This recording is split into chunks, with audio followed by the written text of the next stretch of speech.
Den her case den er så speciel, fordi kranen er så stor, som den er. Jeg hedder Frederik, og jeg sidder som montageleder ved Danish Crane Building. I dag skal vi montere en større traverskran ved RD Test System. Det er en 120 tons kran, det vil sige, at den kan løfte 120 tons i krogen.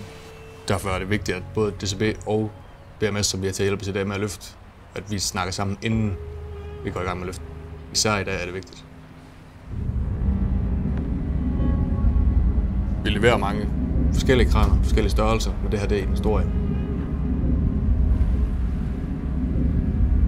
Jeg hedder Thomas Hansen, og jeg er installationsmanager ved RD Test Systems.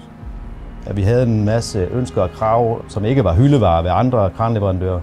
Og der var DCB egentlig meget lydhør over for at lave nogle små ændringer, der gjorde, at kranen passede specifikt til vores testudstyr.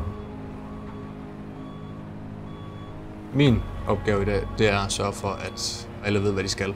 Sørge for, at BMS har de informationer, de skal bruge. Sørge for, at mine folk har de informationer, de skal bruge.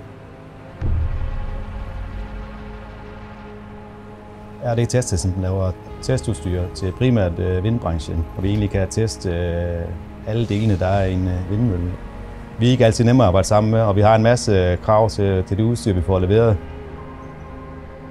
Nogle af de udfordringer, vi oftest står for, det er, at vi kommer som nogle af de sidste i byggeprocessen og skal have en af de større dele ind i bygningen.